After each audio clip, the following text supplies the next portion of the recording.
اور یہ انتہائی ضروری ہے. دیکھیے اچھا دوسرا ہے کہ جو صنعتیں بند ہو رہی ہیں اس کی وجہ سے بہت ساری بے روزگاری ہے. آپ کے ایک پہلے مہنگائی زیادہ, آپ مزدور کو 35,000 روپے دے رہے ہیں, 35,000 میں مزدور کا اگر ایک میاں بیوی اور 2 بچے ہوں تو وہ 2 ٹائم میں کھانا ہی نہیں کھا سکتے. صحیح بات ہے. تو حکومت کو سب سے پہلے اچھا دوسرا آپ نے وزیر خزانہ کا کہا, میں اتنا کہہ سکتا ہوں کہ کیونکہ یہ حبیب بینک کے 3 سال سے تقریباً پریزیڈنٹ تھے, اور حبیب بینک جو ہے پاکستان کا سب سے بڑا بینک ہے, تو جو بھی صدر اس کو چلا رہا ہوتا ہے اور کامیابی سے اور بہت اچھے ریزلٹس کے ساتھ چلا رہا ہوتا ہے تو اس میں یقیناً کوئی صلاحیت ہوتی ہے. اور اگر کوئی بینک کو چلا لیتا ہے, دیکھیں بینک میں چھوٹا قرض دار بھی آتا ہے, بڑا بھی آتا ہے, اور یہ بینک کا کام ہوتا ہے کہ سب کو کنٹرول کر کے رکھے, کہ کہیں سے ڈیفالٹ نہ ہو, یہ نہ ہو. آج کل ہمارے پاکستان میں بینکس میں جنرلی اسپیکنگ ڈیفالٹ نہیں ہو رہا ہے. چاہے بزنس مین کو لاس ہو رہا ہوگا, لاس بھی اپنی طرف سے پے کر کے بینک کو آن ٹائم پے کرتا ہے.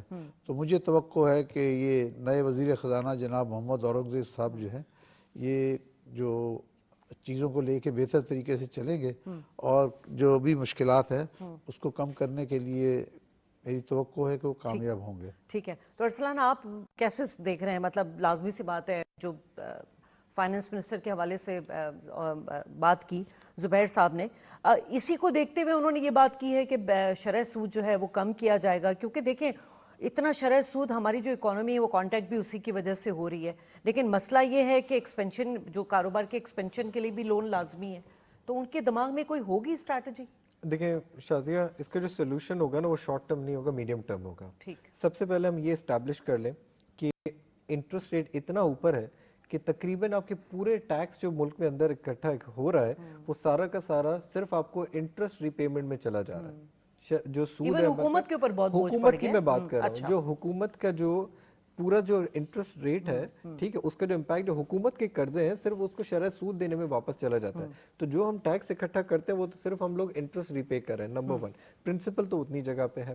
تو یہ بہت بڑا چیلنج ہے, یہ سسٹینیبلٹی اور آپ کی ملک کی سوورنٹی کے لیے ڈینجر ہے. اب جیسے فائنانس منسٹر صاحب نے کہا, انفلیشن آؤٹ لک جو ہے ہمارا بالکل ڈیکریز ہے, کیونکہ ایک سال سے آپ دیکھیں انٹر بینک ریٹ جو ہے ڈالر کا 280-85 پہ ایک فکس ہو گیا ہے. بیچ میں ایک پیریڈ آیا تھا جو 315-310 کیا تھا, لیکن اس کے بعد ایکسچینج ریٹ آپ کا سٹیبل ہے. اور پھر بیچ میں آپ نے پچھلے 3-6 مہینوں میں گیس اور الیکٹریسٹی پرائسز بڑھائی تھی, جن کی وجہ سے انفلیشن اوپر جا رہی تھی. رائٹ. اچھا اب ہم سمجھنا ہے کہ دیکھیں انٹرسٹ ریٹ اوپر بڑھانے کی مجبوری ہوتی کیوں ہے پاکستان میں. اس کے 3 آسپیکٹس ہیں شازیہ سمجھنے کے لیے. انٹرسٹ ریٹ جب آپ کم کریں گے تو سب سے پہلے کیا ہوتا ہے کہ آپ کی امپورٹس بڑھ جاتی ہیں, کیونکہ آپ کی اکانومی جو ہے ایکسپورٹ میں کم ہے. آپ کا export to G D P ratio 8-9%, تو آپ کے ایکسپورٹس نہیں بڑھتے, امپورٹس بڑھ جاتے ہیں, آپ کے اکنامک ایکسٹرنل امبیلنس آ جاتا ہے. نمبر 1. نمبر 2, انٹرسٹ ریٹ کم ہونے سے, انٹرسٹ ریٹ کم ہونے سے آپ کے امپورٹس بڑھ جاتے ہیں, کیونکہ لوگ جیسے انڈسٹریز ہیں ڈیمانڈ زیادہ کرتی ہیں گاڑیوں کے لیے, تو آپ کے امپورٹس بڑھ جاتی ہیں, لیکن آپ کے ایکسپورٹس نہیں بڑھتے اتنا. آپ کو گورنمنٹ کو پالیسی ایسی بنانی چاہیے کہ اگر آپ کی امپورٹ $4 ارب بڑھ رہی ہے تو آپ کی ایکسپورٹ کم سے کم $5 ارب بڑھے, تاکہ آپ کے پاس ایک کشن ہو. تو اس کو روکنے کے لیے انٹرسٹ ریٹ انہوں نے 22% کر دیا, نمبر 1. نمبر 2, جب انٹرسٹ ریٹ کم ہوتا ہے تو گورنمنٹ خود بورو کر کے PSDP ایٹسیکٹرا کے طرح جو ہے نا وہ پروجیکٹس لگانا چاہتی ہے, تو گورنمنٹ کی اپنی بورونگ بھی بڑھ جاتی ہے. اس کو بھی روکنے کے لیے گورنمنٹ کو ڈس انسینٹیو کرنے کے لیے انٹرسٹ ریٹ بڑھائے جاتے ہیں. تیسری چیز جو ہوتی ہے جو اکانومی کو ایک آپ بالکل خطرے میں ڈال دیتی ہے, ملک میں بن جاتے ہیں ایسٹ ببلز. مطلب یہ ہے کہ جیسے پراپرٹی کے ریٹس ہیں, لوگ اپنے پیسے جو ہے بینک میں نہیں رکھتے کہ 10% 9% ملے گا, پلاٹ لینا شروع کر دیتے, ایک ببل بن جاتا ہے جو کریش ہو جاتا ہے. تو اب جو نئے فائنانس منسٹر صاحب ہیں, ان کو انٹرسٹ ریٹ اگر کم کرنے ہیں, چلے اسٹیٹ بینک آپ کی انڈیپینڈنٹ ہے, تو آپ کو تینوں چیزوں پہ خیال کرنا ہوگا. سب سے پہلے آپ کو ایکسپورٹ بڑھانی ہے. ایکسپورٹ جب تک آپ نہیں بڑھے گی, آپ امپورٹ بڑھانا افورڈ نہیں کر سکتے. امپورٹ صرف وہی بڑھائیں جن کے لیے ایکسپورٹ کو فائدہ ہے, نمبر 1. نمبر 2, ٹیکس ریونیوز کی جو بات کر رہے ہیں, ٹیکس ریونیوز آپ نے نہیں بڑھائے 13-14% آف دا جی ڈی پی, جو اس وقت 9.5-10 ہے, ٹھیک ہے, تب تک آپ forget about social spending, آپ کی نیشنل سیکورٹی کو تھریٹ ہے. تیسری چیز, ایسٹ ببل نہیں بڑھنا چاہیے. اب فار انسٹنس یہ کہہ رہے ہیں کہ ہم لوگ ریئل اسٹیٹ کو ٹیکس کریں گے, آپ ٹیکس کریں پروگریسو طریقے سے. ایک اگر چھوٹا مطلب ایک کم انکم والا آدمی ہے جو 20 لاکھ کا پلاٹ لے رہا ہے, اس کو 1% ٹیکس کریں. جو 2